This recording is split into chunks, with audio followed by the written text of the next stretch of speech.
சின்ன பொண்ணு அவங்க அம்மாவோட இஸ்திரி கடைக்காக ரயில்வே ட்ராக்ல இருந்து நிலக்கரியை எடுக்கிறா. இப்போ அவங்க அம்மா கொடுக்குற காசை ஐஸ் வாங்கி சாப்பிட்டு ஒரு போற வழியில ஒரு செருப்பு கடையை பாக்குறா. அந்த செருப்பை பார்த்ததுமே இவளுக்கு ரொம்பவே பிடிச்சிருது.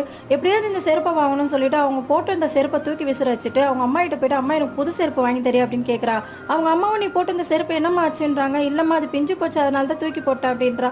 உடனே அவங்க அம்மாவும் சரிம்மா நான் வாங்கி தரேன்றாங்க. இப்போ மறுபடியும் அந்த பொண்ணு அந்த செருப்பு கடைக்கு போய் அந்த செருப்பே பார்த்துட்டு இருக்கா. இப்போ அந்த கடைக்கார வெளியே வந்து அந்த பொண்ணு போட்டு இருக்க ட்ரெஸ் எல்லாம் பார்த்துட்டு அந்த பொண்ணு இங்கெல்லாம் நிக்க கூடாது அப்படின்னு சொல்லி திட்டி அனுப்பிச்சுட்டுறா. இப்போ அந்த பொண்ணு அவங்க அம்மா டெய்லியும் ஐஸ் சாப்பிட்றதுக்காக கொடுக்குற காசை சேர்த்து வச்சு அந்த செருப்பை வாங்கணும்னு முடிவு பண்றா. இப்போ அவங்க அம்மாவோட கடைக்கு அயன் பண்றதுக்காக வந்து ஒரு ட்ரெஸ் எடுத்து போட்டுக்கிட்டு அந்த கடைக்கும் போறா. அந்த கடைக்காரர் இப்போ அந்த பொண்ணை உள்ள கூப்பிட்டு அந்த பொண்ணு கேட்கிற செருப்பு எடுத்து கொடுக்குறாரு. அந்த பொண்ணு சரி வாங்கிக்கிற நன்மை காசு கேட்கறாரு. எவ்வளவுனதுமே அவர் 1000 ரூபான்றாரு. அந்த பொண்ணு ஆனா 300 ரூபாய் தான் கொடுக்குறா.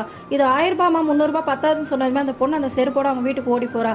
இது பின்னாடியே துரத்திட்டு அந்த கடைக்காரனும் ஓடி போய் அவங்க அம்மா கிட்ட உங்க பொண்ணு இந்த மாதிரி செருப்பை திருட்டிட்டு வந்தான்னு சொல்லிட்டு கேட்டு இருக்காரு. பின்னாடியே பார்த்தா அந்த கடைக்கார ஓனரும் வந்திருக்காரு. அந்த பொண்ணை பார்த்ததுமே இல்லப்பா அந்த செருப்பை விட்டுரு, அந்த பொண்ணை வச்சுக்கிட்டோம் அப்படின்றாரு. உடனே அந்த பையன் சொல்றா, இல்ல முதலாளி அவ காசை கொடுக்கல எடுத்துட்டு வந்துட்டா அப்படின்னதுமே அந்த கடைக்கு அந்த சின்ன பொண்ணு தான்ப்பா ஓனரே அப்படின்னு சொன்னதுமே அந்த பையனும் ஷாக் ஆகும். என்னன்னு பார்த்தா அந்த செருப்பு கடை ஓனரோட வீட்டுல தான் இந்த சின்ன பொண்ணோட அம்மா வீட்டு வேலை செஞ்சுட்டு இருந்தாங்க. அந்த டைம்ல அவங்க ஒருத்தரை லவ் பண்ணி வீட்டை விட்டு வரும்போது அவங்களுக்கு கல்யாணம் பண்ணி வச்சதே இந்த ஓனர் தான்.